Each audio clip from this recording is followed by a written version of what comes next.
Rekan sekalian, selamat datang kembali di channel saya.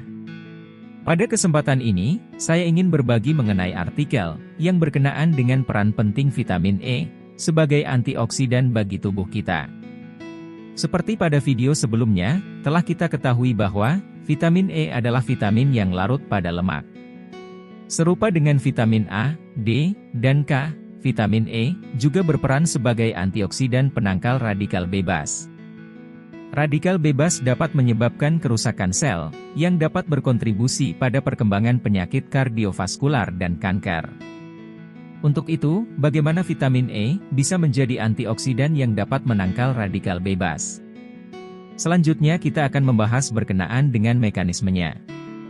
Namun kita sebaiknya mulai dengan membahas radikal bebas. Radikal bebas adalah molekul atau juga ion, dengan kandungan elektron yang tidak berpasangan.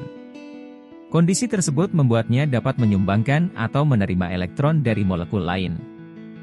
Contoh dari radikal bebas di sini adalah hidroksil radikal, di mana sifat stabil dari ion hidroksida yang mempunyai beberapa pasang elektron menjadi berubah disebabkan oleh sesuatu hal, sehingga kehilangan satu elektron dari salah satu pasangan elektronnya.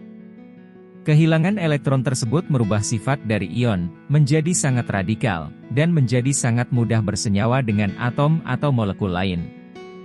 Radikal bebas hidroksil radikal ini umumnya dihasilkan dari sumber eksternal.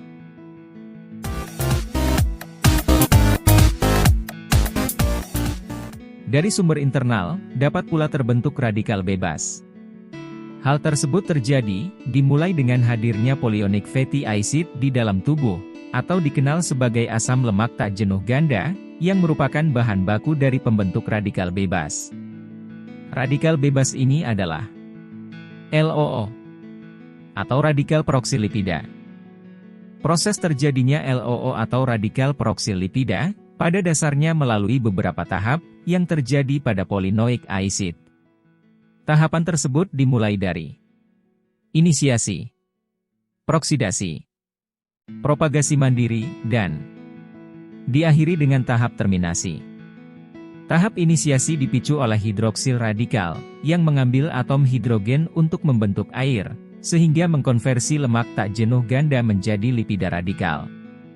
Lipida radikal kemudian bertemu dengan oksigen, pada tahap yang disebut proksidasi, LOO, atau radikal proksilipida, sudah terbentuk. Walaupun selanjutnya diterminasi oleh asam lemak, dan membentuk LOOH, atau lipida hiperoksida. Namun, masih ada bagian yang teroksidasi oleh oksigen, dan merupakan tahap propagasi mandiri. Yang pada akhirnya, juga menghasilkan LOO, atau radikal proksilipida, yang dikenal sebagai radikal bebas. Dari mana datangnya radikal bebas bernama hidroksil radikal, yang juga merupakan inisiator terbentuknya LOO, atau radikal proksilipida. Terbentuknya hidroksil radikal, didapat dari reaksi berjenjang, yang disebut ozon fotolisis. Di mana ozon bertemu dengan air dan terkena sinar matahari, menghasilkan hidrogen peroksida dan oksigen. Hidrogen peroksida, serta-merta terpecah menjadi H- dan HO2. Ozon kemudian bertemu dengan HO2, dan menghasilkan O3- dan HO2. HO2 selanjutnya pecah menjadi H- dan molekul O2-. O2- juga bertemu dengan ozon menghasilkan molekul oksigen dan O3-. O3- juga bertemu dengan H- menghasilkan HO3. Dan HO3, terpecah membentuk hasil akhir, berupa molekul oksigen dan satu molekul hidroksil radikal. Jadi, itulah bagaimana dua radikal bebas terbentuk.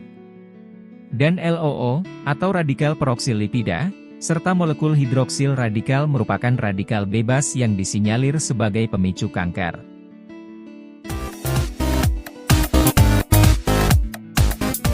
Selanjutnya, vitamin E, dalam bentuk alfa-tokoferol, kemudian berperan sangat penting dalam menangkal kedua radikal bebas ini, di dalam tubuh manusia. Mekanisme vitamin E, sebagai antioksidan terjadi setelah mengambil oksigen reaktif. Alfa-tokoferol, dioksidasi menjadi radikal alfa-tokoferoksil, diikuti dengan tereduksi menjadi superoksida. Atau dikenal sebagai oksigen radikal, membentuk hidrogen peroksida. Selain peroksil radikal, jika hadir pula gugus molekul LOO, atau dikenal sebagai peroksil lipida radikal, akan serta-merta dirubah menjadi lipida hidroperoksida, atau LOOH. Atau jika terdapat pula radikal alkil, atau L-radikal, pun akan dengan segera dikonversi menjadi alkana atau LH. Radikal alfa-tokoferoksil, direduksi kembali ke keadaan asalnya oleh asam askorbat, yang kita kenal sebagai vitamin C. Yang kemudian teroksidasi menjadi asam dehydroaskorbat, atau kita kenal sebagai DHA.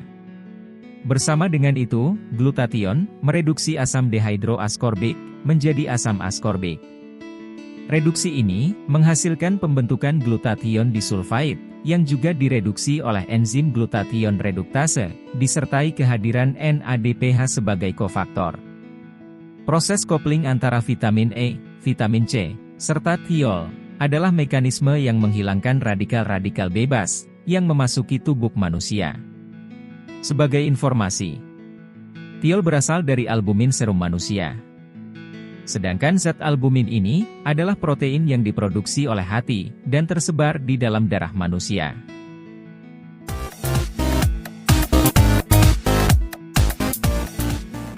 Akhirnya, demikianlah artikel berkenaan dengan peran penting vitamin E, sebagai zat antioksidan, di dalam tubuh manusia.